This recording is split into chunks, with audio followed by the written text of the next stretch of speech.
ॐ अज्ञानतिमिरान्धस्य ज्ञानाञ्जनशलाकया चक्षुरुन्मिलितं येन तस्मै श्रीगुरवे नमः। श्रीचैतन्यमनोभीष्टं स्थापितं येन भूतले स्वयं रूपकदा मह्यं ददाति स्वपदान्तिकं। वन्देऽहं श्रीगुरुः श्रीयुतपदकमलं श्रीगुरून् वैष्णवांश्च श्रीरूपं सागरजातं सहगण रघुनाथान्वितं तं सजीवं साद्वैतं सावधूतं परिजनसहितं कृष्णचैतन्यदेवं श्रीराधाकृष्णपादान् सहगण ललिता श्रीविशाखान्वितांश्च। हे कृष्ण करुणा सिन्धो दीनबन्धो जगत्पते गोपेश गोपिकान्त राधाकान्त नमोऽस्तुते। तप्तकाञ्चन गौराङ्गी राधे वृन्दावनेश्वरी वृषभानुसुते देवी प्रणमामि हरिप्रिये।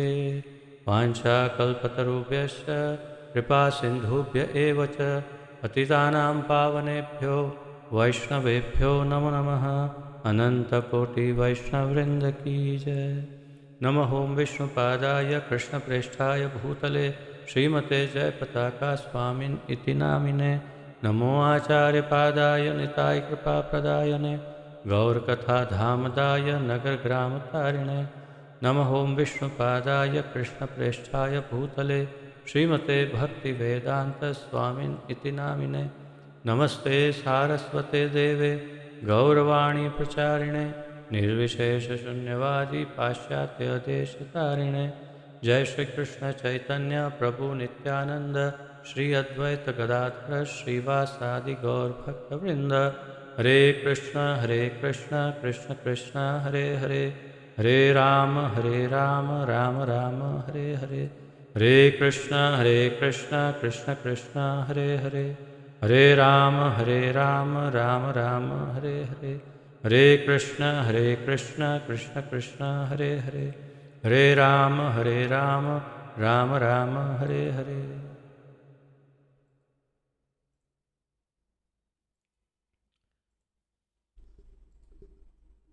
आप सबका बहुत बहुत स्वागत है आज के इस अत्यंत महत्वपूर्ण तथा दिव्य कार्यक्रम में।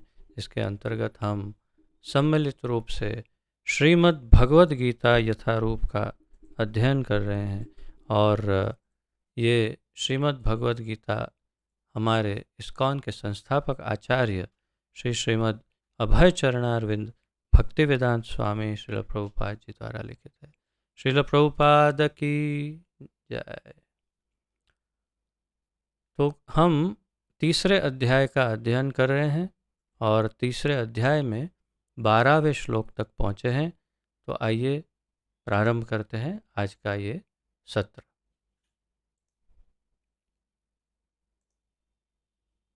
आप अपनी श्रीमद् भगवद गीता की प्रति में तीसरा अध्याय और 12वां श्लोक देखिए।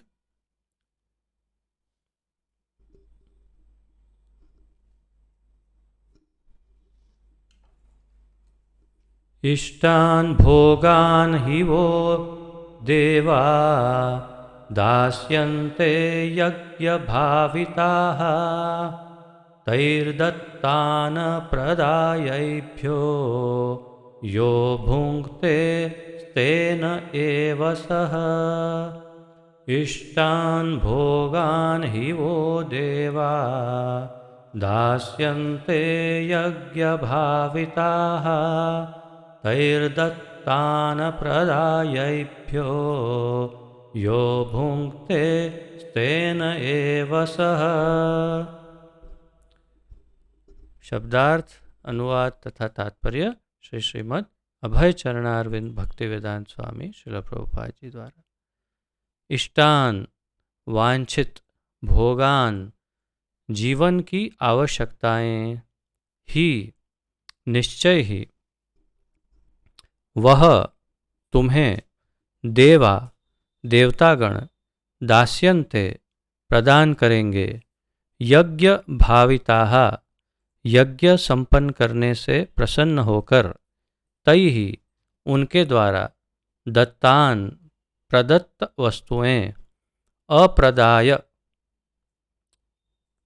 बिना भेंट किए एभ्यः इन देवताओं को यह जो भुंक्ते भोग करता है स्तेनः चोर एव निश्चय ही सह वह।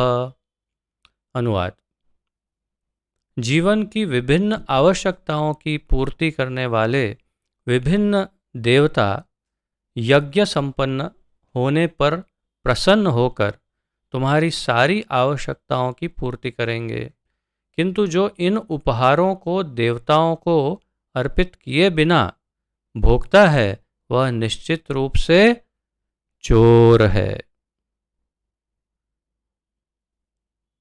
आगे के श्लोक में भगवान ने अर्जुन को कहा, हम देख रहे हैं कि पिछले कुछ श्लोकों से यज्ञ की चर्चा कर रहे हैं भगवान, और मैंने आपसे निवेदन किया था कि आने वाले कई श्लोकों तक यज्ञ की चर्चा होगी। और पिछले श्लोक में भगवान कह रहे थे अर्जुन को, यज्ञों के द्वारा प्रसन्न होकर देवता तुम्हें भी प्रसन्न करेंगे, और इस तरह मनुष्यों तथा देवताओं के मध्य सहयोग से सबको संपन्नता प्राप्त होगी। तो यज्ञ करने से देवता प्रसन्न होंगे, और और जब मनुष्य यज्ञ करेंगे तो देवताओं को अपना यज्ञ भाग मिलेगा, उससे देवता प्रसन्न होंगे और वो मनुष्य को जो उनको चाहिए वो देंगे। तो इस प्रकार सहयोग से, एक दूसरे के परस्पर सहयोग, इसे अंग्रेजी में कहते हैं सिम्बायोसिस, अर्थात कि दोनों एक दूसरे की मदद करते हैं। तो ऐसे परस्पर सहयोग से संपन्नता प्राप्त होगी, भगवान ने कहा था। और इसी के कंटिन्यूएशन में भगवान इस श्लोक में कहते हैं, जीवन की विभिन्न आवश्यकताओं की पूर्ति करने वाले विभिन्न देवता यज्ञ संपन्न होने पर प्रसन्न होकर तुम्हारी सारी आवश्यकताओं की पूर्ति करेंगे। तो हम देख सकते हैं कि जो देवता हैं विभिन्न, उनके अपने अपने विभिन्न रोल हैं, उनको अलग अलग डिपार्टमेंट दिए हुए हैं। ये सब डिपार्टमेंटल हेड कहे जाते हैं, अर्थात जैसे कोई एक बहुत बड़ी कंपनी हो जिसमें आप जाएं तो अलग अलग डिपार्टमेंट होते हैं, और हर एक डिपार्टमेंट के एक अध्यक्ष होते हैं, वो पूरा संचालन देखते हैं। तो ये सारे देवताओं को भगवान ने, इन सभी देवी देवताओं को कोई ना कोई डिपार्टमेंट दिया हुआ है। डिपार्टमेंट अर्थात कोई ना कोई एक विषय कि जिसको इन्हें संचालित करना है। कैसा विषय? जैसे कि वर्षा करना, ये एक विषय है मान लीजिए, तो उसका संचालन एक देवता को दिया, वायु तो एक देवता को दिया, जल का संचालन तो किसी, तो इस प्रकार सबको कुछ न कुछ दिया हुआ है। तो इसीलिए भगवान यहाँ कहते हैं कि जीवन की विभिन्न आवश्यकताओं की पूर्ति करने वाले, तो जीवन की विभिन्न आवश्यकताओं, किसके जीवन की? हम मनुष्यों के जीवन की, या सारे जो भी पृथ्वीवासी हैं, मनुष्य आदि जो भी है, सबके जीवन की आवश्यकताओं की पूर्ति कौन करता है? देवता। कैसे? विभिन्न आवश्यकताओं की पूर्ति करने वाले विभिन्न देवता, या तो ये कह सकते हैं कि विभिन्न आवश्यकता, विभिन्न बहुत सारी अलग अलग आवश्यकताओं की पूर्ति करने वाला एक देवता, ऐसा नहीं कहा। इसीलिए भगवान ने कहा अलग अलग आवश्यकताओं की पूर्ति करने वाले अलग अलग देवता, अर्थात कि बहुत स्पष्ट है इससे कि प्रत्येक जो भी डिपार्टमेंट है उनके अलग अलग हेड हैं, अलग अलग देवता हैं, कोई भी एक दूसरे का कार्य नहीं करते, और सब अपने अपने विषय के विशेषज्ञ हैं, अर्थात एक्सपर्ट हैं। कि वो जैसे वरुण देव है तो वो बस केवल उनको जल का पूरा डिपार्टमेंट उनके पास है, जल का संचालन करना, ये वो सब वो करते हैं, वो दूसरे का कार्य वो नहीं करते। तो इसीलिए उनको जब हम प्रसन्न करते हैं तो जल की आवश्यकताओं की पूर्ति हो सकती है। इस प्रकार तो विभिन्न आवश्यकताओं की पूर्ति करने वाले विभिन्न देवता यज्ञ संपन्न होने पर, यज्ञ पूरा होने पर, पूर्ण होने पर, जब यज्ञ पूरा हो जाएगा, यज्ञ की पूर्ति समापन हो जाएगा, तो प्रसन्न हो जाएंगे सब। क्यों? क्योंकि सभी देवी देवताओं को अपना यज्ञ भाग, जो कल मैं आपको निवेदन कर रहा था, यज्ञ भाग क्या होता है, वो यज्ञ भाग मिल जाएगा। और जैसे उनको यज्ञ भाग मिलेगा प्रसन्न होंगे, और जैसे ही वो प्रसन्न होंगे वो तुम्हारी सब आवश्यकताओं आवश्यकताओं की पूर्ति करेंगे। तो आवश्यकता की पूर्ति कैसे करेंगे? जैसे कि वायुदेव है, सारे संसार को योग्य समय पर योग्य वायु प्रदान करना, या जिसे हम ऑक्सीजन कहते हैं, उसका कार्य वायुदेव का है। कोरोना की महामारी में ऑक्सीजन सिलेंडर को लेकर के इतना सारा, कितना क्या क्या इसका हल्ला नहीं मच गया, पूरे देश में हल्ला हो गया। ऑक्सीजन की कमी, ऑक्सीजन सिलेंडर बनाने की फैक्ट्रियां बनानी पड़ेगी, ये वो। लेकिन किसी को भी वायुदेव याद नहीं आए। अब वायुदेव का क्या काम है इसमें? ये तो ऑक्सीजन की अरे भैया, आपका ऑक्सीजन जो है उसकी पूर्ति ये वायुदेव ही करते हैं। अगर एक बार वायुदेव को कुछ, उनका कुछ यज्ञ करके उनको अर्पण करते तो सबकी ऑक्सीजन की पूर्ति अपने आप हो जाती। जब बारिश नहीं होती तो आप लोग मिलके बारिश लाने के लिए यज्ञ करते हो, तो वायुदेव को क्यों भूल गए? और वायुदेव प्रसन्न नहीं है, तभी तो ये ऑक्सीजन की कमी हुई। इसीलिए तो आप सबको शुद्ध हवा नहीं मिल रही है। इसीलिए तो आपके शहरों में इतना भयानक पॉल्यूशन बढ़ गया है। शुद्ध हवा की कमी हो गई। क्यों? वायुदेव प्रसन्न नहीं है। क्यों? क्योंकि यज्ञ नहीं करते, उनको यज्ञ भाग नहीं पहुंचता, तो वो कैसे प्रसन्न होंगे? और वो प्रसन्न नहीं होंगे तो आपकी आवश्यकताओं की पूर्ति कैसे होगी? सामान्य बुद्धि की बात नहीं समझ सकते। क्यों नहीं समझ सकते? क्योंकि पूरा दृष्टिकोण ही बदल चुका है। इतने अधिक भौतिकवादी हो गए कि नास्तिक ही हो गए हैं सब। आस्था ही नहीं रही यज्ञ में, देवी देवताओं में, या भगवान में, किसी में आस्था ही नहीं। संपूर्ण नास्तिक जीवन जीते हैं और इसीलिए कुत्ते बिल्ली की तरह जीते हैं, और उसी कुत्ते और बिल्ली की तरह मृत्यु को भी प्राप्त करते हैं। क्यों? क्योंकि आस्तिक नहीं है, और बड़े तड़प तड़प करके उनको मृत्यु भी आती है, फिर कुकर शुकर का कोई जन्म प्राप्त हो जाता है। तात्पर्य क्या है कि भगवान इसी बात को इस श्लोक से समझा रहे हैं। अगर हम में थोड़ी भी समझ हो तो हम इस बात को इस प्रकार समझ जाएंगे कि यदि हमें प्रसन्न रहना है तो या तो स्वयं भगवान को प्रसन्न करो, और यदि भगवान के भक्त नहीं बन सकते तो फिर देवी देवताओं को तो प्रसन्न करना ही पड़ेगा, और वो भी यज्ञ के द्वारा। तो हमारे पास तो दो ही ऑप्शंस है, या तो हरि नाम संकीर्तन करके भगवान को प्रसन्न करो, और यदि वो नहीं कर सकते तो फिर बहुत ही सारा धन और सब इकट्ठा करो और बड़े बड़े यज्ञ करो।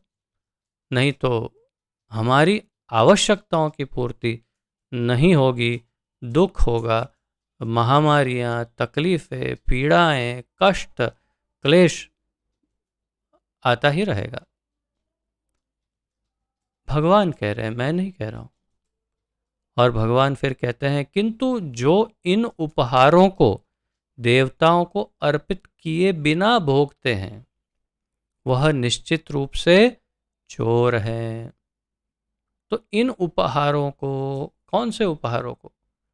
यज्ञ में जो यज्ञ भाग दिया जाता है देवताओं को, वो उपहार है उनके लिए। वो जो उपहार देवताओं को नहीं देते, स्वयं भोगते हैं। जैसे एक सामान्य उदाहरण कि हम इस आम के सीज़न में बढ़िया से आम लेकर आ गए, बहुत ही बढ़िया। हमारे गुजरात के तो केसर कैरी इतना बढ़िया आम है।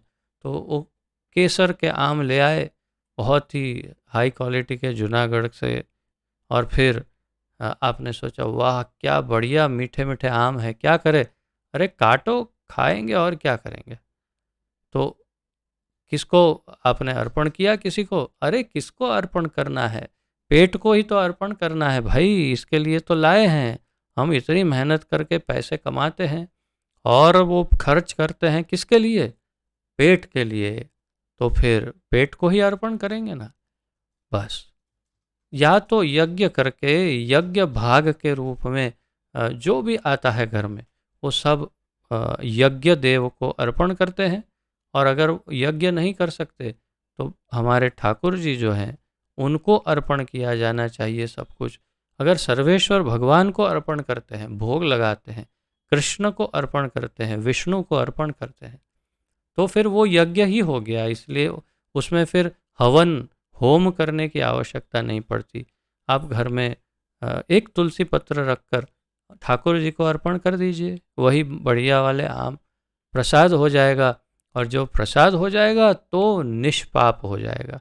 बिल्कुल इसके बाद वाले श्लोक में भगवान ये इसी बात को विस्तार से समझाएंगे, तब हम इसकी चर्चा और अधिक वहाँ करेंगे। परंतु संक्षेप में यहाँ उसकी कड़ी, उसका सूत्र भगवान ने दे दिया कि किंतु जो इन उपहारों को देवताओं को अर्पित किए बिना भोगता है वह निश्चित रूप से चोर है। तो यदि कुछ लाए और भगवान को या देवी देवताओं को अर्पण नहीं किया तो वो चोरी करके खाने जैसा है। अरे कैसे चोरी, क्या बात करते हो, हमने अपनी मेहनत से पैसे कमाए और वो पैसे जो है उससे हमने खरीदा, फिर भी चोरी, बिल्कुल फिर भी चोरी है। क्यों? क्योंकि आपका उत्तरदायित्व है, आपने जो पैसे कमाए उसके लिए व्यवस्था आपको भगवान ने करके दी।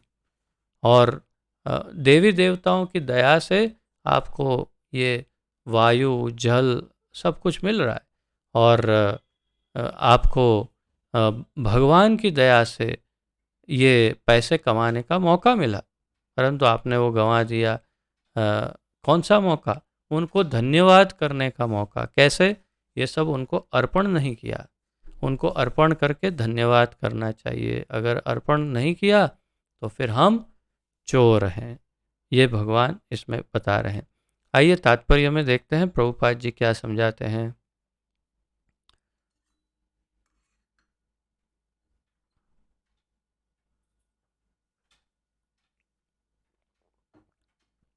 देवतागण भगवान विष्णु द्वारा भोग सामग्री प्रदान करने के लिए अधिकृत किए गए हैं।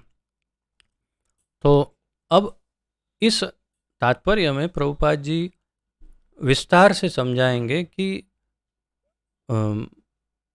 जो देवतागणों को भोग लगाया जाता है या यज्ञ में उनको अर्पण किया जाता है, तो वो ले लेते हैं तो उसका अर्थ या तो ये हुआ कि वो भी भगवान है, या फिर उसका अर्थ ये हुआ कि वे भगवान से बढ़कर है, और या तो फिर ये अर्थ हुआ कि उनको किसी ने अधिकार दिया है कि वो भगवान की ओर से उसे स्वीकार करे। बिल्कुल यही बात है। तो देवतागण भगवान विष्णु द्वारा भोग सामग्री प्रदान करने के लिए अधिकृत किए गए हैं। तो उनको ये पहले तो अधिकार भगवान ने दिया कि आप ये सामग्री मनुष्यों को दीजिए। पहले समझिए, हमारे पास आएगा तो ही तो हम उनको अर्पण करेंगे ना। तो हमको देने का अधिकार देवताओं को भगवान ने दिया है। भगवान विष्णु देवताओं को ये अधिकार देते हैं कि आप ये मनुष्यों को दीजिए। देवतागण भगवान विष्णु द्वारा भोग सामग्री प्रदान करने के लिए अधिकृत किए गए, अतः नियत यज्ञों द्वारा उन्हें अवश्य संतुष्ट करना चाहिए। तो उन्हें आप कुछ ऐसे यज्ञ करिए जिससे ये देवता संतुष्ट हो। क्यों? क्योंकि वे भगवान का कार्य कर रहे हैं। भगवान के आदेश पर आपको ये सब अनाज या जो कुछ भी है सामग्री पहुंचा रहे हैं, और वो पहुंचा रहे हैं तो उनका धन्यवाद करना चाहिए।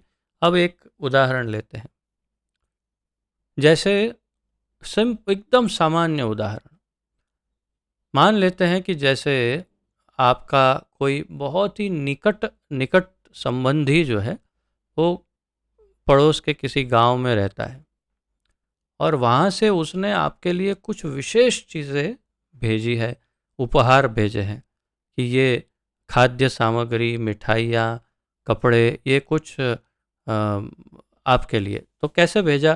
तो उनके कोई दूसरे अम, उनके नौकर या कोई थे, उनको कहा कि आप ये चीज़ जो है वो वहाँ पर सुरक्षित पहुँचा देना। ठीक है, तो वो जो उनके नौकर है वो बड़े सुरक्षित सब सामान को लेकर के, बीच में उन्होंने नहीं खा लिया, सब सुरक्षित लेकर आए और आपको कहा कि आपके वो जो संबंधी हैं उन्होंने ये सब पहुंचाया है।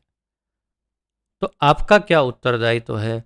आपका क्या उत्तरदायित्व है आप जानते हैं। पहले तो आप उनको आवकार देंगे, आइए आइए आप अंदर आइए। तो बोले नहीं नहीं मैं चलता हूँ, बस ये देने आया। अरे नहीं नहीं ऐसे कैसे चलेगा, आप आइए, बैठिए बैठिए, आप दूर से आए हैं, बैठिए, थोड़ा लीजिए, पहले जलपान कीजिए, थोड़ा जल पीजिए। पहले तो जल, प्रभुपाद कहते हैं कि यदि आपके घर में कोई भी मेहमान आए, कोई भी हो, अतिथि, दो चीज़ें उसे नहीं दी तो आपके लिए एक नरक, उस नाम भूल गया हूँ मैं नरक का, 28 में से एक नरक है। वो नरक स्पेशली उसके लिए बनाया है कि जो जिसके घर पे अतिथि आया और आसन और जल जिसने नहीं दिया, उसके लिए वो नरक तैयार है। ये नियम है, वैदिक नियम। आपके घर में जब अतिथि आए तो उसे आसन देना चाहिए बैठने के लिए और जल देना चाहिए पीने के लिए। ये दो चीज़ें परम आवश्यक है। ये नहीं दिया तो हम उस नरक के अधिकारी हो जाते हैं। अब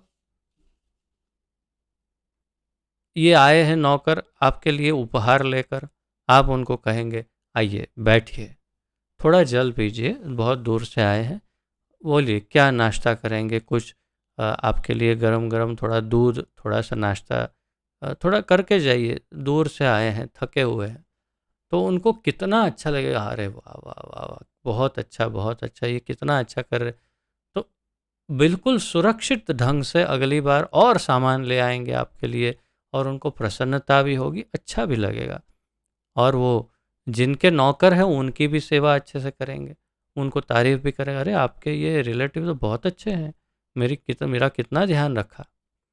और यदि आप वो नौकर कहेंगे, जैसे ही वो बेल दबाए तो इतना दरवाज़ा खोलेंगे, आजकल का ये ट्रेंड है ना सिस्टम, एक तो उसमें वो चेन ही लगी होती है दरवाजे में कि दरवाज़ा इससे ज़्यादा खुले ही नहीं, तो इतना दरवाज़ा खोलेंगे और फिर बोले हाँ कौन भाई, कौन छो, कौन आया।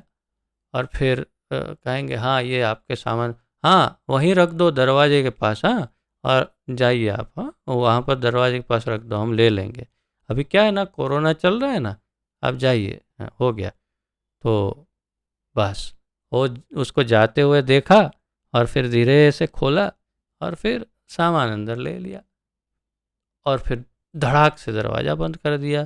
न पानी पूछा, न बैठने का, न आवकार, न सत्कार, कुछ नहीं।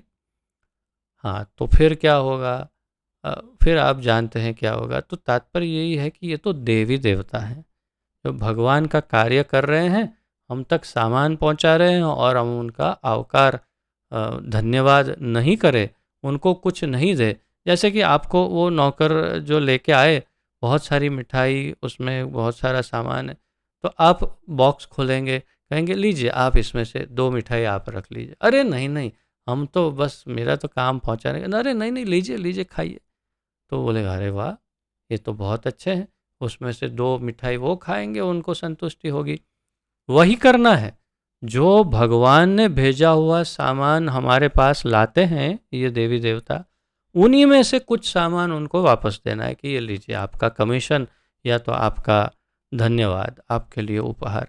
अगर ये नहीं करते तो हम चोर हैं, तो हम चोर हैं, ऐसा शास्त्रिक नियम है, वैदिक नियम। प्रभुपाद जी बता रहे हैं, अतः नियत यज्ञों द्वारा उन्हें अवश्य संतुष्ट करना चाहिए। वेदों में विभिन्न देवताओं के लिए भिन्न भिन्न प्रकार के यज्ञों की संस्तुति है, किंतु वे सब अंततः भगवान को ही अर्पित किए जाते हैं। बहुत ही श्रेष्ठ नौकर होगा तो क्या करेगा, आपने उनको कुछ दिया, उसमें से उपहार वो लेकर जाएगा वापस भगवान के, वो अपने मालिक के पास, और कहेगा आपने जो दिया था उसी में से इन्होंने मुझे ये दिया है, अब मैं क्या करूँगा, आप ही मालिक है, आप लीजिए इसको। फिर मालिक कहेंगे अरे कोई बात नहीं, रख लो, तुम इसका भोग करो, कोई बात नहीं। तो भगवान जो भेजते हैं उसमें से जो हम निकाल कर देवी देवता को देते हैं, देवी देवता उसी में से उसी को वापस भगवान को देते हैं कि ये आपका आपका अधिकार है, और फिर भगवान उन्हें वापस देते हैं प्रसाद के रूप में, कोई बात नहीं आप लोग भोग करिए। तो तात्पर्य क्या है, तात्पर्य यह है कि देवी देवता भी चोर नहीं हैं। हम जब उनको कुछ अर्पण करते हैं तो वो स्वयं तुरंत नहीं भोग लेते हैं, वो स्वयं पहले ठाकुर जी को भोग लगाते हैं। ये बात हमेशा याद रखनी चाहिए कि देवी देवता जो हैं वे भगवान के भक्त ही हैं, भगवान के सेवक और भगवान के भक्त हैं, और इसीलिए उनको देवता कहते हैं क्योंकि वे भगवान के भक्त हैं। सुर कहते हैं उन्हें, सुर, सुर और असुर। सुर का अर्थ है जो भगवान के सुर में सुर मिलाए, उसे सुर कहते हैं, और असुर मतलब भगवान के सुर से विपरीत सुर में गाए, उसे असुर कहते हैं। जिसका सुर मिले नहीं भगवान के साथ तो उसे असुर कहते हैं, वो अपने बारे में सोचते हैं, और सुर देवता भगवान के बारे में सोचते हैं। तो इसीलिए वो चोर नहीं है, हम उनको कुछ भी अर्पण करेंगे वो भगवान को अर्पण करेंगे। किंतु जो यह नहीं समझ सकता, प्रभुपाद जी कहते हैं कि भगवान क्या है, उसके लिए देव यज्ञ का विधान है। परंतु ये सब देवताओं के लिए यज्ञ करना, उनको सब अर्पण करना, ये सब किसके लिए, ये उनके लिए है जो ये जानते ही नहीं कि भगवान कौन है, हमारा भगवान के साथ क्या संबंध है, हम भगवान को सीधा ही किस प्रकार प्रसन्न कर सकते हैं। इन बातों का जिसे ज्ञान नहीं, उनके लिए देव यज्ञ का प्रावधान है। अनुष्ठानकर्ता के भौतिक गुणों के अनुसार वेदों में विभिन्न प्रकार के यज्ञों का विधान है। अनुष्ठानकर्ता, अनुष्ठान अर्थात एक संकल्प लेना कि हाँ हम ये यज्ञ या ये मंत्र जप या करेंगे, ये व्रत, ये उपवास करेंगे, तो उसका एक उसकी प्रतिज्ञा लेना और नियमबद्धता के अनुसार समय पालन करते हुए बिल्कुल समय अनुसार उसको पूर्ण करना, उसे अनुष्ठान कहते हैं। तो अनुष्ठान करता अर्थात मनुष्य जो यज्ञ करते हैं उसे अनुष्ठान करता के भौतिक गुणों के अनुसार वेदों में विभिन्न प्रकार के यज्ञों का विधान है। तो हम मनुष्यों के हमारे भौतिक गुण जो हैं उनके अनुसार वेदों में अलग अलग यज्ञों का विधान है। कैसे, सत्व, रजस और तमोगुण के अनुसार अलग अलग यज्ञ, सत्वगुणी यज्ञ, रजोगुणी यज्ञ और तमोगुणी यज्ञ। आगे प्रभुपाद जी समझाते हैं, विभिन्न देवताओं की पूजा भी उसी आधार पर अर्थात गुणों के अनुसार की जाती है। तो गुणों के अनुसार ही अलग अलग देवताओं की पूजा होती है। उदाहरणार्थ, अब प्रभुपाद जी उदाहरण देकर समझाएंगे। उदाहरणार्थ, मांसाहारियों को देवी काली की पूजा करने के लिए कहा जाता है, जो भौतिक प्रकृति की घोर रूपा है और देवी के समक्ष पशु बलि का आदेश है। तो देवी काली को प्रसन्न करने के लिए क्या करना पड़ता है, पशु बलि। पशु बलि क्यों देते हैं, वास्तव में उनको मांसाहार करना है, तो इसीलिए देवी काली को पशु की बलि देकर प्रसाद के रूप में मांसाहार करते हैं। तो जो तमोगुणी इस प्रकार के जो लोग हैं उनके लिए काली का के कुछ विशिष्ट प्रकार के यज्ञों की का प्रावधान है, तो वो पशु बलि करते हैं, काली का यज्ञ करते हैं और उसे प्रसन्न करते हैं और स्वयं भी प्रसन्न होते हैं प्रसाद प्राप्त करके। किंतु जो सतोगुणी है, ये था तमोगुणी का उदाहरण। अब सतोगुणी जो है उनके लिए विष्णु की दिव्य पूजा बताई जाती है। सतोगुणी के लिए भगवान नारायण या विष्णु की पूजा का प्रावधान है। अंततः समस्त यज्ञों का ध्येय उत्तरोत्तर दिव्य पद प्राप्त करना है। ये महत्वपूर्ण लाइन है, आप इसे अवश्य लिखें। अंततः समस्त यज्ञों का ध्येय, सारे यज्ञों का उद्देश्य या यज्ञ करने का कारण क्या है? उत्तरोत्तर दिव्य पद प्राप्त करना है। अर्थात कि धीरे धीरे धीरे आध्यात्मिक उन्नति के लिए ये यज्ञ किए जाते हैं। सामान्य व्यक्तियों के लिए कम से कम 5 यज्ञ आवश्यक हैं, जिन्हें पंच महायज्ञ कहते हैं। सामान्य रूप से 5 महान यज्ञ ऐसे हैं जो प्रमुख यज्ञ हैं, जो हर एक मनुष्य को करना ही है। जैसे कि गर्भाधान संस्कार यज्ञ, या तो फिर शादी के टाइम जो करते हैं वो, फिर अंतिम संस्कार का जो यज्ञ, ऐसे कुछ कुछ यज्ञ मैं ऐसे ही उदाहरण दे रहा हूँ आपको, मैं बता नहीं रहा हूँ कि कौन से 5, इसलिए नोट्स में मत लिखिए। तो सामान्य उदाहरण दे रहा हूँ, परंतु पंच महायज्ञ का प्रावधान है। ये कम से कम ये 5 यज्ञ तो सबको ही करना है। मैं कहीं पढ़ रहा था कुछ वर्षों पूर्व कि वास्तव में एक मनुष्य को अगर उसका जीवन अगर वेदों के अनुसार जीना हो, तो उसको कम से कम 200 प्रकार के यज्ञ बताए उसके लिए। 200 प्रकार के यज्ञ। ये तो 5 महायज्ञ है जो मुख्य है, परंतु अलग अलग प्रकार के उसके जीवन में 200 यज्ञ हो, तब कहा जाएगा कि वो संपूर्ण वैदिक जीवन जी रहा है। ऐसा मैंने कहीं पर पढ़ा था कुछ वर्षों पूर्व। और उनमें से कुछ प्रमुख यज्ञों के नाम भी लिखे थे मैंने, वो जहाँ से मैंने पढ़ा था उसमें उन्होंने नाम दिए थे। अब वो बहुत वर्ष पूर्व की बात है, कहीं लिखा होगा नोट्स में। तो तात्पर्य यह है कि उनको छोड़ो, कम से कम 5 महायज्ञ तो होने ही चाहिए। उसे पंच महायज्ञ कहते हैं, प्रभुपाद जी कहते हैं। आगे कहते हैं, किंतु मनुष्य को यह जानना चाहिए कि जीवन की सारी आवश्यकताएं भगवान के देवता प्रतिनिधियों द्वारा ही पूरी की जाती है। किसके द्वारा हमारी आवश्यकताओं की पूर्ति होती है? भगवान के देवता प्रतिनिधियों द्वारा। ऐसा क्यों कहना पड़ा? देवताओं द्वारा कह देते कि देवताओं द्वारा पूरी की जाती है हमारी सारी आवश्यकता, पर क्यों नहीं कहा?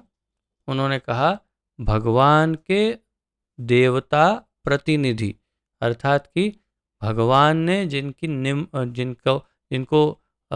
निमणूक किया है, जिनको वहाँ पर उस पोस्ट पे बिठाया है कि आप इस डिपार्टमेंट के डायरेक्टर हो, आप ये डिपार्टमेंट देखो। तो देवता प्रतिनिधि, प्रतिनिधि का क्या अर्थ है? वास्तव में वो मालिक नहीं होते, मालिक का कार्य कर रहे होते हैं, मालिक की ओर से उसे प्रतिनिधि कहते हैं। अर्थात वास्तव में वो अधिकारी नहीं है, अधिकारी तो कोई और है। तो अधिकारी कौन है? भगवान। भगवान अधिकारी है, लेकिन उन्होंने अधिकार दिया है प्रतिनिधित्व करने का। किसको? देवताओं को। कि आप मेरी ओर से, आप मेरी ओर से जाइए और ये करिए, और जो भी आपको मिलता है वो लीजिए। तो जीवन की सारी आवश्यकताएं भगवान के देवता प्रतिनिधियों द्वारा पूरी की जाती है। कोई कुछ नहीं बना सकता, या कोई कुछ बना नहीं सकता, प्रभुपाद जी कहते हैं। अर्थात हम कुछ बना नहीं सकते, या देवता भी कुछ बना नहीं सकते वास्तव में। ब्रह्मा जी ने जब भगवान की स्तुति की है श्रीमद् भागवत में, तो चतुश्लोकी भागवत जो है उसमें उसके आगे या पीछे कहीं जो ब्रह्मा जी स्तुति कर रहे हैं, उसमें ब्रह्मा जी स्पष्ट रूप से भगवान को कहते हैं कि प्रभु, वास्तव में ये जो सर्जन शक्ति है वो शक्ति आपकी है, मुझे आपने उत्पन्न किया है, शक्ति प्रदान आपने की है, ये ज्ञान आप दे रहे हैं, तो और ये सामग्री जो है वो भी तो आप ही ने दी है, ये जो भी स्थूल सामग्री है। तो तात्पर्य है कि मुख्य रूप से कोई ये कह दे कि मैंने रचा है, तो ये तो बहुत बड़ी भूल हो जाएगी। वास्तव में मैं रचना कर ही नहीं रहा हूँ, मैं तो केवल आपके दिए हुए निर्देशन का पालन कर रहा हूँ। मुझ में कहाँ सर्जन शक्ति है, सर्जक तो आप ही हैं। इस प्रकार भगवान की स्तुति करते हैं ब्रह्मा जी। तात्पर्य यह है कि ब्रह्मा जी भी यदि ये कहते हैं कि मैंने सर्जन नहीं किया, हम कहते हैं सर्जन कौन करता है, ब्रह्मा जी। ब्रह्मा जी कहते हैं मैं सर्जन नहीं करता, सर्जक तो भगवान है, मैं तो उनका प्रतिनिधि हूँ।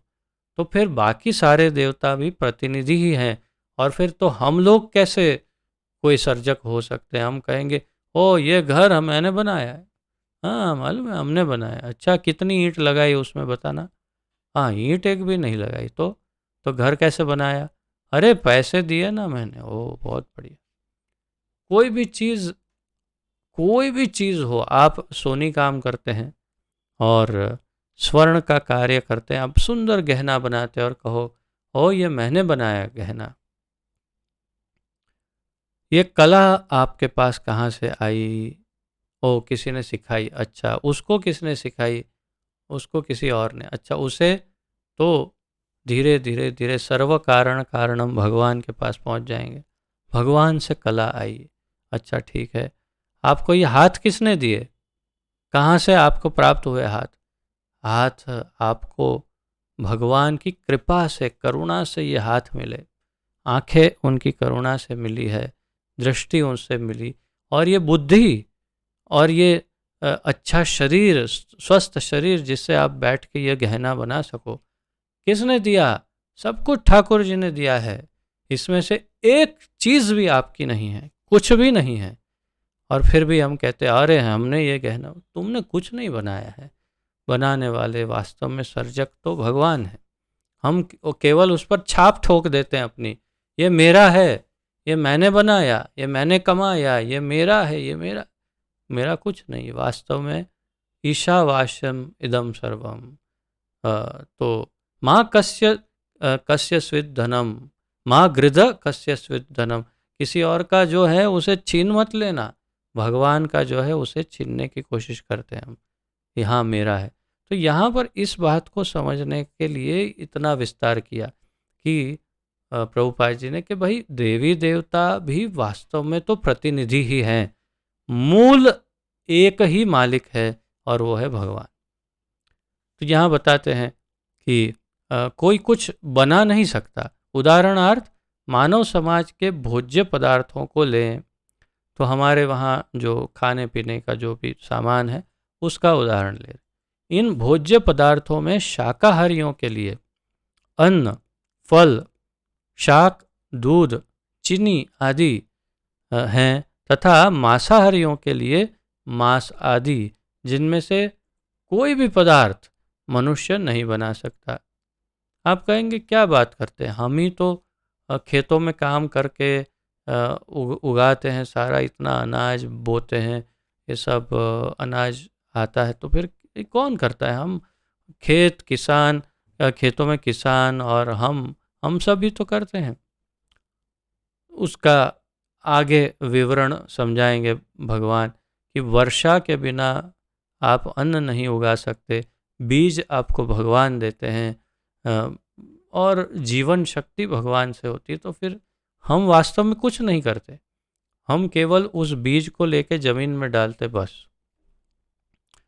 तो यहाँ पर बता रहे हैं प्रभुपाद जी कि हम जो पदार्थ खाते हैं उसमें अन्न, फल, शाक, दूध, चीनी आदि, ये कुछ हम नहीं बनाते, मांसाहारियों के लिए जो मांस है वो भी मनुष्य नहीं बनाते। तो कैसे? एक और उदाहरण ले, यथा ऊष्मा, प्रकाश, जल, वायु आदि जो जीवन के लिए आवश्यक हैं, इनमें से किसी को भी बनाया नहीं जा सकता। तो गर्मी है या लाइट है प्रकाश, जल है पानी, वायु और जो कुछ भी है वो कुछ हम नहीं बना सकते। परमेश्वर के बिना न तो प्रचुर प्रकाश मिल सकता है, न चांदनी, वर्षा या प्रातः कालीन समीर ही, जिनके बिना मनुष्य जीवित नहीं रह सकता। तो कुछ भी हम नहीं बना सकते। चांदनी नहीं बना सकते, वायु नहीं बना सकते, प्रकाश नहीं बना सकते, कुछ भी, वर्षा नहीं, कुछ हम नहीं बना सकते। स्पष्ट है कि हमारा जीवन भगवान द्वारा प्रदत्त वस्तुओं पर आश्रित है। तो ये सब कौन देता है? भगवान दे रहे हैं, इसीलिए हम जीवन जी पा रहे हैं। तो हम किस पर निर्भर हैं? सीधे भगवान पर निर्भर हैं। यहाँ तक कि हमें अपने उत्पादन उद्यमों के लिए अनेक कच्चे मालों की आवश्यकता होती है, यथा धातु, गंधक, पारद, मैंगनीज तथा अन्य अनेक आवश्यक वस्तुएं, जिनकी पूर्ति भगवान के प्रतिनिधि इस उद्देश्य से करते हैं कि हम इनका समुचित उपयोग करके आत्म साक्षात्कार के लिए अपने आप को स्वयं स्वस्थ एवं पुष्ट बनाएं, जिससे जीवन का चरम लक्ष्य अर्थात भौतिक जीवन संघर्ष से मुक्ति प्राप्त हो सके। कई ऐसे पदार्थ जो हम फैक्ट्री में कुछ बनाते हैं, तो जैसे ये ग्लास बना है, तो ये ग्लास को बनाने के लिए कुछ धातुओं की आवश्यकता है और उस इसको शेप आकार देने के लिए मशीन बनाना पड़ता है। वो मशीन के लिए धातु, प्लास्टिक आदि कुछ कुछ चाहिए। वो सब कहाँ से मिलता है? वो सब खनिज पदार्थ जो हैं धरती से प्राप्त होते हैं, जैसे गंधक, पारद, मैंगनीज आदि सब उदाहरण दिए हैं। तो ऐसे सब हमें प्रकृति से मिलता है। तो प्रकृति कौन है? देवी देवताओं का एक भाग है प्रकृति। उनको कौन देता है? भगवान। तो अंततोगत्वा कहाँ से आता है? सब कुछ भगवान से आ रहा है। लेकिन हम ये इतने मूर्ख हैं वास्तव में कि हम ये समझ ही नहीं पाते कि हमें सब कुछ भगवान देते हैं। तो यहाँ पर ये भी बताया कि ये सब क्यों हमें दिया जाता है, ताकि हम इसका समुचित उपयोग करके आत्म साक्षात्कार के लिए अपने आप को स्वस्थ एवं पुष्ट रखें। तो हम इस सब का उपयोग करके स्वस्थ रहें, तंदुरुस्त रहें और फिर आत्म साक्षात्कार के लिए भजन करें या जो भी आवश्यक है वो करें। उसके लिए ये सब दिया जाता है, जिससे जीवन का चरम लक्ष्य अर्थात भौतिक जीवन संघर्ष से मुक्ति प्राप्त हो सके। तो ये आत्म साक्षात्कार क्यों करना है? ताकि हम ये जन्म मृत्यु के चक्र से मुक्त हो सके। आप सोचिए, आप एक जीवात्मा हैं, ये शरीर नहीं है, कई हजारों लाखों शरीर बदल चुके हैं और अब इस शरीर बदलने की प्रक्रिया को बंद करना है। इतने कष्ट भोगे हैं, इतने कष्ट भोगे हैं कि जिसकी कोई सीमा नहीं है, परंतु अब बस एक कष्ट को बंद करना है। तो इसके लिए आत्म साक्षात्कार जरूरी है, भगवद साक्षात्कार जरूरी है, भगवान को जानना जरूरी, और उसके लिए ही तो ये सब मिलता है। और अगर हम इसका उपयोग नहीं करते तो हमसे बड़ा मूर्ख और कौन होगा, जिससे हम जीवन मुक्त हो सके, लेकिन हम उपयोग नहीं करते। यज्ञ संपन्न करने से मानव जीवन का यह लक्ष्य प्राप्त हो जाता है। तो यज्ञ करने से ये आत्म साक्षात्कार जो लक्ष्य है वो सिद्ध हो सकता है यज्ञ से, ऐसा प्रभुपाद जी बता रहे हैं। यदि हम जीवन उद्देश्य को भूलकर भगवान के प्रतिनिधियों से अपनी इंद्रिय तृप्ति के लिए वस्तुएं लेते रहेंगे और इस संसार में अधिकाधिक फंसते जाएंगे, जो कि सृष्टि का उद्देश्य नहीं है, तो निश्चय ही हम चोर हैं और हम इस तरह प्रकृति के नियम द्वारा दंडित होंगे। तो हम क्या कर रहे हैं? हमें आत्म साक्षात्कार के लिए वस्तु नहीं चाहिए। हम यज्ञ कर लेते हैं, लेकिन किस लिए? इंद्रिय तृप्ति के लिए। हम देवता को या देवी को प्रसन्न करते हैं, क्यों? ताकि वो कुछ हमें ऐसा दे जिससे हमारी इंद्रिय तृप्ति हो, भोग हमारा पूर्ण हो, हमें हमें सुख मिले। उसके लिए हम आत्म साक्षात्कार के लिए नहीं करते। तो भी हम चोर हैं। अगर हम देवी देवताओं को गलत उद्देश्य के लिए प्रसन्न करके उनसे प्राप्त करते हैं और फिर अपने आप को प्रसन्न करते हैं, तो भी हम चोर ही हैं, प्रभुपाद जी बता रहे हैं। क्यों? क्योंकि उद्देश्य है आत्म साक्षात्कार। और फिर उसके लिए प्रकृति हमें दंडित भी करेगी, प्रभुपाद जी बताते हैं। चोरों का समाज कभी सुखी नहीं रह सकता, क्योंकि उनका कोई जीवन लक्ष्य नहीं होता। अभी हमें अनुभव तो है नहीं। अब कोई अनुभवी जो हो उसे ही पूछना पड़ेगा कि भाई, जिसने एक्सपीरियंस किया हो कि हाँ, मैं 7 साल चोर था, तो मैंने बहुत एक्सपीरियंस किया है। तो ऐसे कोई एक्सपीरियंस चोर को पूछना पड़ेगा कि भाई, चोरों का समाज जो होता है वो सुखी होता है कि दुखी होता है? तभी तो पता चलेगा ना। तो हमें कभी ना कभी इंटरव्यू लेना पड़ेगा किसी चोर का, भाई आपका समाज सुखी है कि दुखी? स्वाभाविक है, प्रभुपाद जी कह रहे हैं, आचार्य कह रहे हैं, सत्य ही है कि कभी सुखी नहीं रह सकते हैं चोर। क्यों? क्योंकि उनका कोई जीवन लक्ष्य नहीं होता। भौतिकवादी चोरों का कभी कोई जीवन लक्ष्य नहीं होता। उन्हें तो केवल इंद्रिय तृप्ति की चिंता रहती है। वे नहीं जानते कि यज्ञ किस तरह किए जाते हैं। किंतु चैतन्य महाप्रभु ने यज्ञ संपन्न करने की सरलतम विधि का प्रवर्तन किया।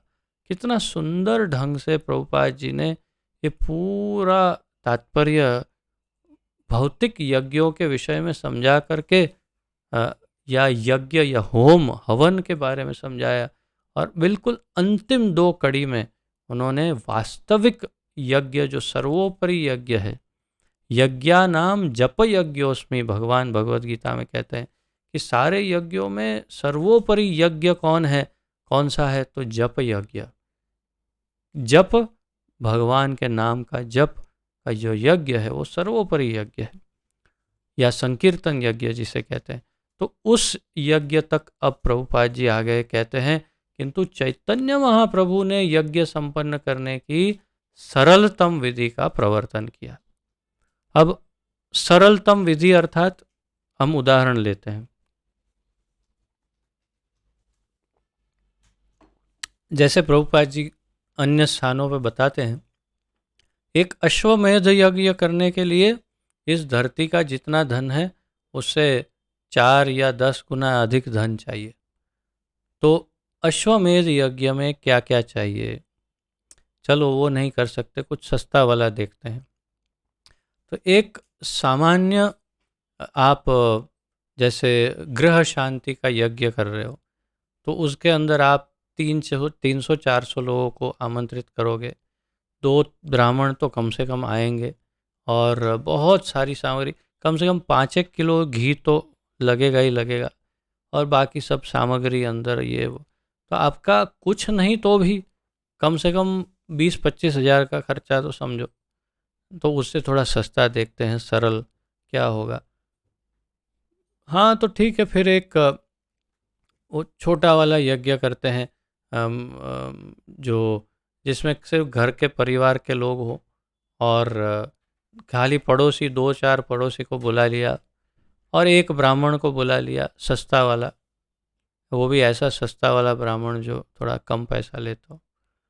और 1 किलो घी में काम चल जाए, ऐसा करें तो कितने में होगा? सब मिला जुला के कुछ 5-7 हज़ार में तो हो जाएगा। चलो 5-7 हज़ार का आपका यज्ञ हो गया। नहीं नहीं, उससे कुछ सस्ता हो सकता है क्या? अच्छा, 5-7 हज़ार से भी सस्ता? अच्छा, तो फिर एक अकेले ब्राह्मण को बुलाओ और आप अकेले बैठो और 100-200 ग्राम घी ले लो और एक आध सेब, एक आध केला, ऐसा कुछ ले लो और करो यज्ञ बैठकर। या खुद ही सीख जाओ यज्ञ करना, ब्राह्मण को भी बुलाने की ज़रूरत नहीं, अपने आप अकेले ही यज्ञ करो, तो फिर आपका काफ़ी पैसा बच जाएगा। तो 500 250-500 रुपये में आपका यज्ञ हो जाएगा। उससे भी सस्ता यज्ञ, हाँ, उससे भी सस्ता और सरल यज्ञ करना हो तो हरिनाम संकीर्तन यज्ञ है। 1 रुपया भी नहीं खर्च होगा, 1 रुपया भी नहीं, बिल्कुल ज़ीरो।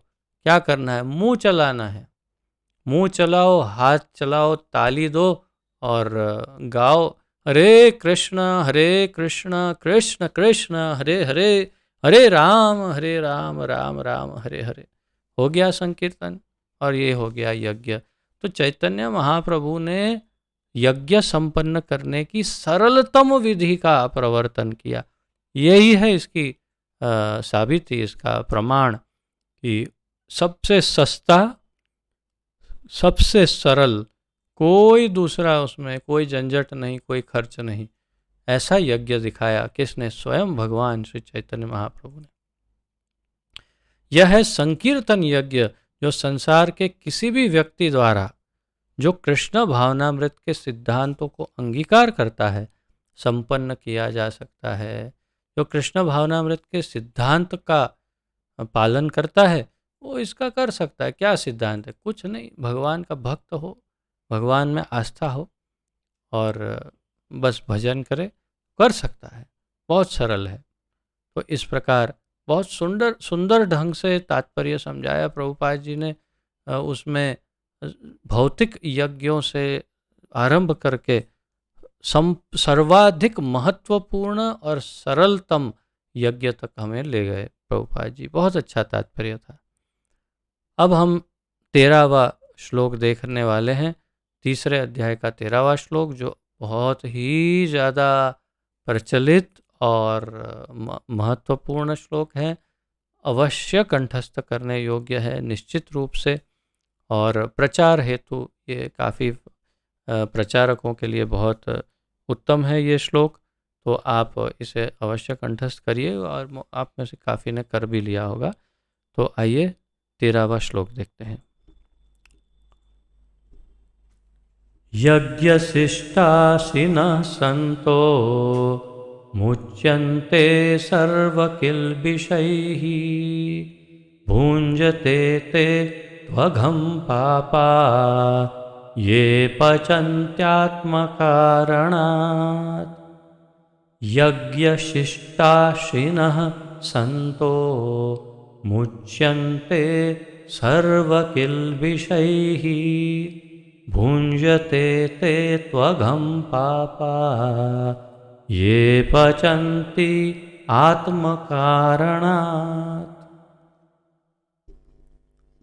शब्दार्थ। यज्ञशिष्टः, यज्ञ संपन्न करने के बाद ग्रहण किए जाने वाले भोजन को यज्ञ शिष्ट, उच्चिष्ट जैसे कहते हैं ना, उच्चिष्ट अर्थात किसी ने खाया और जो छोड़ दिया उसे उच्चिष्ट कहते हैं। वैसे यज्ञ शिष्ट अर्थात यज्ञ करने के बाद जो बच गया उसे यज्ञ शिष्ट या प्रसाद कहते हैं। तो प्रभुपाद जी समझाते हैं यह यज्ञ संपन्न करने के बाद ग्रहण किए जाने वाले भोजन को अशीन अर्थात खाने वाले, अश्नामी या अशीन अर्थात खाना, संतः भक्तगण, मुच्यन्ते छुटकारा पाते हैं, सर्व सभी तरह के, किल्बिषैहि पापों से, भुंजते भोगते हैं, ते वे तू लेकिन, अघम घोर पाप, पापाह पापीजन, ये जो पचंती भोजन बनाते हैं, आत्म कारणात इंद्रिय सुख के लिए। अब अनुवाद देखते हैं। भगवान के भक्त सभी प्रकार के पापों से मुक्त हो जाते हैं क्योंकि वे यज्ञ में अर्पित किए भोजन या प्रसाद को ही खाते हैं। अन्य लोग जो अपने इंद्रिय सुख के लिए भोजन बनाते हैं वे निश्चित रूप से पाप खाते हैं। जो भी घर में भोग नहीं लगाते उन सब के लिए ये श्लोक है। अगर आप भोग नहीं लगाते घर में तो आप पाप खाते हैं, चाहे कितना भी प्योर क्यों ना हो, वेजिटेरियन क्यों ना हो, चाहे कैसा भी क्यों ना हो, लेकिन वो पाप है। अब समझते हैं इसको। भगवान के भक्त, भगवान कह रहे हैं अर्जुन से, भगवान के भक्त यानी संतो, उन्होंने कहा ना संतो, संत, भगवान के भक्त सभी प्रकार के पापों से मुक्त हो जाते हैं। क्यों भगवान के भक्त या संत क्यों सब पापों से मुक्त हो जाते हैं? क्या कारण है? क्योंकि वे यज्ञ में अर्पित किए भोजन या प्रसाद को ही खाते हैं। वे सामान्य कुछ नहीं खाते, वे केवल प्रसाद ही खाते हैं। और जो प्रसाद खाता है उसे कर्मों का फल या पाप नहीं लगता। आगे विस्तार से समझाएंगे, परंतु यहाँ पर यह समझ लीजिए कि भगवान के भक्तों को पाप क्यों नहीं लगता? क्योंकि वे केवल प्रसाद ही खाते हैं। तो पाप किसे लगता है? जो भगवान का प्रसाद नहीं खाता। अन्य लोग जो अपने इंद्रिय सुख के लिए भोजन बनाते हैं वे निश्चित रूप से पाप खाते हैं। अब देखिए अपने YouTube चैनलों पे कुछ न कुछ भोजन पकाने की वीडियो वगैरह ये सब तो देखते ही रहते होंगे, माताएं तो विशेष रूप से देखती होंगी। तो आपको दिखेगा कि उसमें कभी कभी दिखाते हैं कि वो कुछ बना रहे हैं और बनाते बनाते बोलते आहा, कितनी बढ़िया खुशबू आ रही है, कितना महक रहा है ये, आहा। मतलब वहीं पे चोरी स्टार्ट। क्यों? भोग लगाए बिना पहले सूंघना आरंभ कर दिया तो गया काम से। और फिर ऐसे ऐसे करके बोलते हैं अरे मेरा से रुका नहीं जाता, वाह वाह वाह वाह क्या स्वादिष्ट है, आहा, वही झूठे हाथ से फिर घुमा रहा है। और कभी कभी तो हमने ये भी देखा, ऐसे अंदर से स्पून निकालते हैं मुंह में डालते फिर उसी से हिलाते हैं, वाह बढ़िया बन रहा है। क्यों? मतलब नंबर 1 चोर। और ऐसा पापी, ऐसा भोग, पाप भोग करना पड़ेगा कि हम सोच नहीं सकते। भगवान याद ही नहीं है, भोग लगाना तो दूर दूर तक कोई संभावना नहीं। और भक्त कैसे बनाते हैं? बिना स्नान किए तो रसोई घर में, पाकशाला जिसे कहते हैं, उसमें प्रवेश ही नहीं करते भक्त। प्रवेश करते हैं नहा धो के, स्वच्छ हो करके, और सबसे पहले वहाँ राधा रानी का फोटो रखते हैं और राधा रानी से प्रार्थना करते हैं, आपको ही बनाना है ठाकुर जी के लिए भोग, हम यहाँ पर ठाकुर जी के लिए भोग बना रहे हैं। और फिर या तो हरे कृष्ण महामंत्र का कीर्तन सुनते हैं या मुंह से बोलते हैं, कीर्तन बोलते हैं या सुनते हैं, और ये मनोभाव से कि मेरे ठाकुर जी के लिए भोग बना रहे हैं, उस मनोभाव से पूरा भोग बनाते हैं। और उसे भोजन नहीं कहते, खाना नहीं कहते, उसे भोग कहते हैं। तो भोग बनता है बहुत अच्छा, बहुत स्वच्छ, उसमें कुछ सुगंध नहीं लेते, कुछ स्वाद नहीं चखते, कुछ उस रसोई घर में कुछ भी खाते, कुछ भी नहीं खाते या पीते, न पानी पीते हैं न खाते हैं। उस रसोई घर में कुछ खाना पीना वर्जित है। और जब भोग तैयार होता है तो बहुत ही स्वच्छता पूर्वक, बिना उसकी सुगंध लिए ठाकुर जी की थाल में तैयार हो, उस पर तुलसी पत्र अर्पण हो, विधिवत जब ठाकुर जी को भोग लग जाए, उसके बाद प्रसाद हो जाए तो दूसरे बर्तनों में उसे शिफ्ट कर लिया जाए, हमारे भोजन ग्रहण करने वाले बर्तनों में, और फिर वहाँ से उसे प्रसाद के रूप में पहले प्रसाद सेवा करने की प्रार्थना गाई जाए। महाप्रसादे गोविंदे नाम ब्राह्मणे वैष्णवे स्वल्प स्वल्प पुण्यवतम राजन विश्वास नहीं वजह। प्रसाद सेवा का जो भक्ति विनोद ठाकुर जी ने जो प्रार्थना लिखी है, वो पूरी शरीर विद्या जाल जड़ेंद्रिय त्याग, वो पूरी प्रार्थना गा के प्रसाद की सेवा आरंभ करते हैं।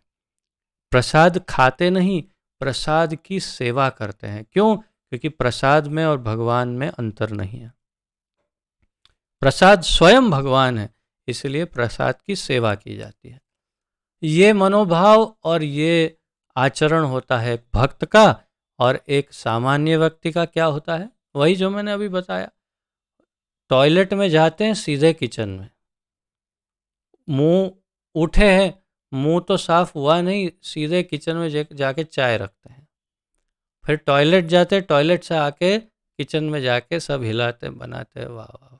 उसमें भी बीच में उंगली डालते हैं, चाटते हैं, खाते हैं। ये इतना भयानक सब काम करते हैं कि हम कल्पना नहीं कर सकते, इतना भयानक कार्य करते हैं। और फिर कोई भक्त को आमंत्रित करे और कहे आइए अब खाइए, तो हम कैसे खा सकते हैं उनके वहाँ पर? और भगवान को भोग लगाने की तो बात ही नहीं। और अगर भोग गलती से याद भी आ जाए तो भगवान बोले छूना मत, ऐसे गंदगी से बनाया हुआ मेरे को तो देना ही मत, तू खा, तेरा पाप, मुझे मत दे।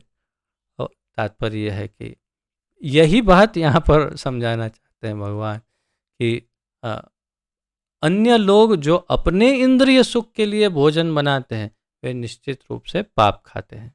तात्पर्य, भगवत भक्तों या कृष्ण भावना भावित पुरुषों को संत कहा जाता है। वे सदैव भगवत प्रेम में निमग्न रहते हैं। जैसे कि ब्रह्म संहिता में 5वें अध्याय के 38वें श्लोक में कहा गया है, प्रेमांजन छुरित भक्ति विलोचनेन संतः सदैव हृदयेषु विलोकयन्ति। प्रेमांजन छुरित भक्ति विलोचनेन संतः सदैव हृदयेषु, संतः सदैव हृदयेषु विलोकयन्ति। संत गण श्री भगवान गोविंद, समस्त आनंद के दाता या मुकुंद, मुक्ति के दाता या कृष्ण, सब को उत्कृष्ट करने वाले पुरुष के प्रगाढ़ प्रेम में मग्न रहने के कारण कोई भी वस्तु परम पुरुष को अर्पित किए बिना ग्रहण नहीं करते। सदैव प्रेम करने वाले जो भगवान के हृदय में रहते हैं सदैव, और उनके हृदय में भगवान रहते हैं, इतना प्रेम करते हैं कि बिना भगवान को भोग लगाए तो कुछ भी ग्रहण नहीं करते, बिना भगवान को भोग लगाए जल भी नहीं पीते। ऐसे होते हैं भक्त, और हमें ऐसा ही होना चाहिए। फलतः ऐसे भक्त पृथक पृथक भक्ति साधनों के द्वारा, यथा श्रवण, कीर्तन, स्मरण, अर्चन आदि के द्वारा यज्ञ करते हैं। तो ये भक्त कैसे क्या करते हैं? ऐसे भक्त पृथक पृथक अलग अलग भक्ति साधनों के द्वारा, जैसे श्रवण, कीर्तन, स्मरण, अर्चन आदि के द्वारा यज्ञ करते हैं। ये सब यज्ञ के प्रकार हैं। कौन से? श्रवण करना, सुनना, स्मरण करना भगवान को, भगवान का संकीर्तन करना या कीर्तन करना, अर्चन, भगवान को अर्चना, वो सब यज्ञ के प्रकार हैं, जिससे वे संसार की संपूर्ण पापमयी संगति के कल्मश से दूर रहते हैं। ऐसा करने से संसार का जितना कल्मश है, पापमय संगति है, उससे भक्त दूर रहते हैं। अन्य लोग जो अपने लिए या इंद्रिय तृप्ति के लिए भोजन बनाते हैं, वे न केवल चोर हैं, अपितु सभी प्रकार के पापों को खाने वाले हैं। तो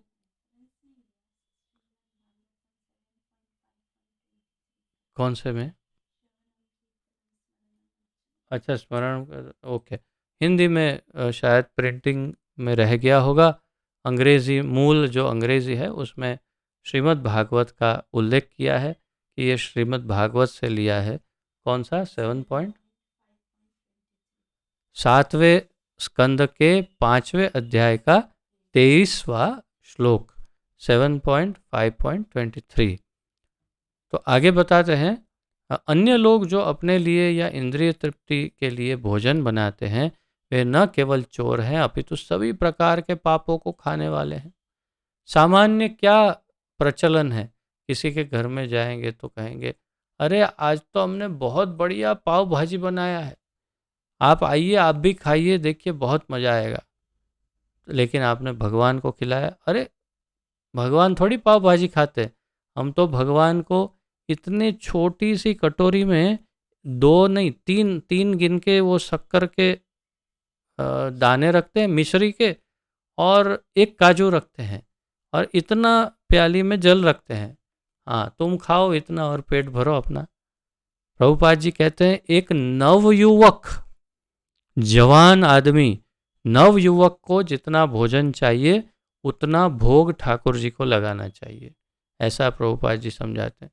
और हम वो क्या देते हैं, अपने गोपाल जी को इतना छोटा लड्डू बना के, एक काजू एक इतना जल, लड्डू गोपाल तो इतना ही खाएगा ना, देखते हैं तेरी बारी आएगी जब क्या खाता है। तो ऐसा नहीं भाई, पूरा भाजी पाव खाना है तो ठाकुर जी को जैसा भोग लग सके ऐसी भाजी बनाओ, पाव बाहर से मत खरीदो, घर में बना सकते हो तो अच्छा है, अन्यथा रोटी बना लो और ठाकुर जी को भोग लगाओ, और भगवान जब खाएंगे तो फिर प्रसाद प्राप्त करो। लेकिन अपने लिए पाव भाजी ऐसे नहीं, फिर तो पाप ही हो जाएगा। और जो व्यक्ति चोर तथा पापी दोनों हैं, भला वह किस तरह सुखी रह सकता है, प्रभुपाद जी कहते हैं। जो चोर हो और पापी भी हो वो कोई सुखी रह सकता है, संभव ही नहीं, यह संभव नहीं है, प्रभुपाद जी कहते हैं।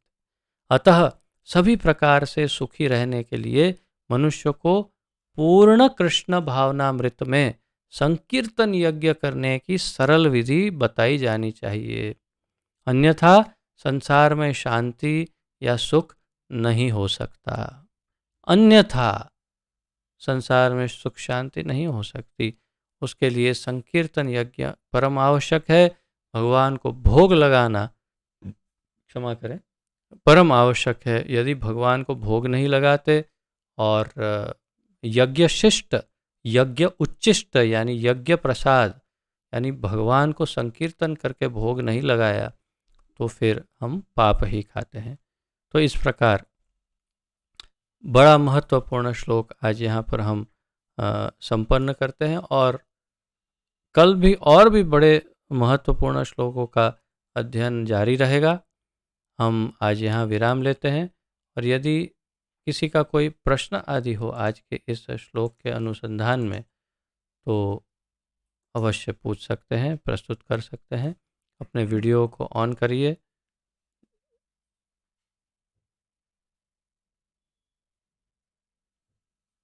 बोल।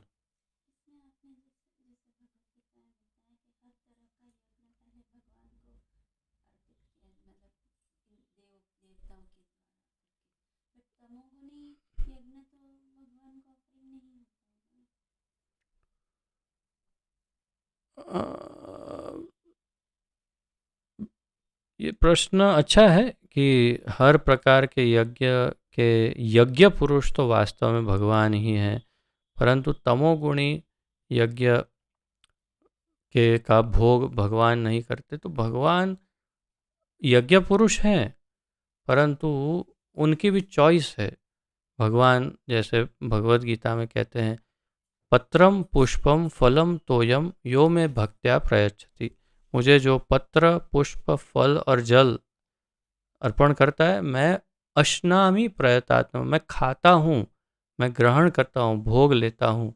भगवान कहते हैं अश्नामी मतलब खाता हूँ, प्रयतात्म प्रेम से जो खिलाता है। लेकिन उन्होंने अन्य कुछ नहीं कहा, मटनम चिकनम अंडम फिशम ऐसा कुछ नहीं कहा। तो तात्पर्य है कि उनकी एक चॉइस है।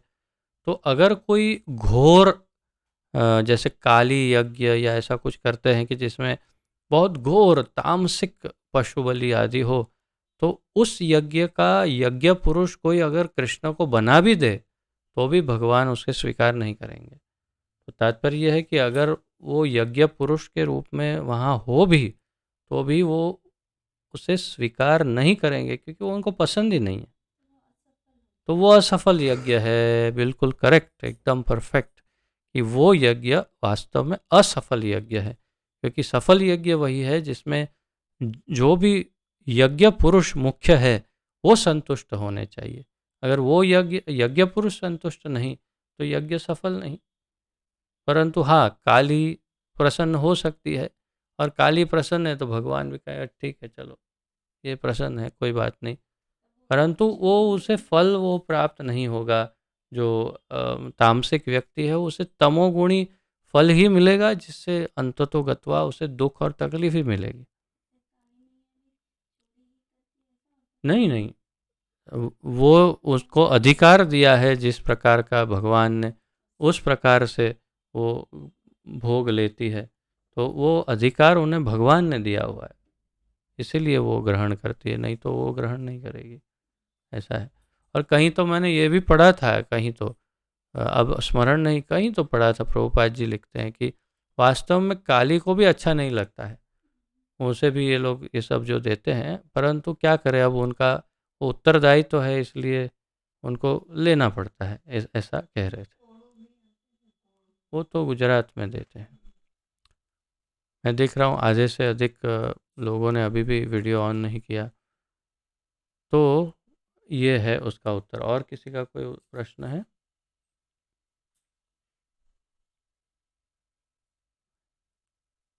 ठीक है, तो यहाँ पर विराम लेते हैं।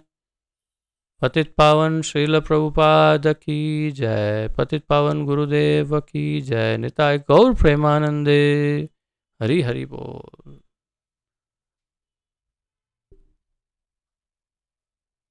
आज मुझे अचानक स्मरण हुआ, आज श्रील वेद व्यास प्रिय महाराज जी का भागवत लेक्चर था श्री वृंदावन धाम में। और उनको अन्य महाराज ने, श्रील जनार्दन महाराज ने उनको प्रश्न पूछा कि भगवान को प्रसन्न करने के लिए हमारी जो इच्छाएं हैं, उन इच्छाओं से हम भगवान को प्रसन्न कर सकते हैं, अर्थात कि हम ऐसी इच्छाओं को डेवलप करें जिससे हम भगवान को प्रसन्न कर सकते हैं। वेद व्यास प्रिय महाराज जी ने कहा, जी नहीं, हम अपनी इच्छाओं द्वारा, स्वतंत्र इच्छाओं द्वारा कभी भी भगवान को प्रसन्न नहीं कर सकते। ये संभव ही नहीं है, शास्त्रों में कहीं उल्लेख ही नहीं है। केवल जो अपने गुरु को प्रसन्न कर सकता है वही भगवान को प्रसन्न कर सकता है। और जो गुरु को अप्रसन्न करता है वो चाहे कुछ भी कर ले, चाहे कितना भी कर ले, कभी भी भगवान को प्रसन्न नहीं कर सकता है। पहला कारण तो यह है कि वो गुरु अपने गुरु को प्रसन्न करते हैं, और वो अपने गुरु को प्रसन्न करते हैं, अंततोगत्वा वो कृष्ण को प्रसन्न करते हैं। तो वो सारे भगवान के अत्यंत प्रिय भक्त हैं। और अगर वो उन अत्यंत प्रिय भक्तों को प्रसन्न हम नहीं करते या उनको अप्रसन्न करते हैं, तो अपने प्रिय भक्त को अप्रसन्न देखकर भगवान कभी भी प्रसन्न नहीं हो सकते। महाराज ने ये स्थापित किया कि चाहे कुछ भी कर लो, यदि आप अपने गुरु को प्रसन्न करने में सफल नहीं, तो आप कभी भगवान को प्रसन्न करने में सफल नहीं हो सकते। दूसरा कि हमारी इच्छाओं की बात है, तो हमारे पास एक ही इच्छा होनी चाहिए कि हमारे गुरु की क्या इच्छा है। हमारी इच्छा एकमात्र हो कि जो मेरे गुरु की इच्छा है। अगर हमारी कोई भी स्वतंत्र इच्छा है तो वो इच्छा विफल है। हमारी यदि कोई भी स्वतंत्र इच्छा हो तो वो विफल इच्छा है, वो कभी सफल नहीं हो सकती। सफल इच्छा वही है जो हमारी इच्छा और गुरु की इच्छा एक ही हो, अर्थात गुरुदेव की जो इच्छा है वही हमारी इच्छा हो। तभी हम हमारा आध्यात्मिक जीवन सफल कर सकते हैं, भगवान को प्रसन्न कर सकते हैं। और जो हमारी इच्छाएं अगर कोई हो तो तभी वो सफल हो सकती है, अन्यथा कभी नहीं हो सकती। ये मुझे क्यों कहना पड़ा, अगर आप लोगों में थोड़ी समझ होगी तो आप समझ जाएंगे। अन्यथा हरि हरि। तो आप सबके चरणों में जैसे हर बार अर्पण करता हूँ, विनम्र दंडवत प्रणाम अर्पण करते हुए आप सबका फिर से धन्यवाद करता हूँ। हरे कृष्णा। तथा अब आप सब साथ मिलकर के नाम जप करिए। हरे कृष्ण।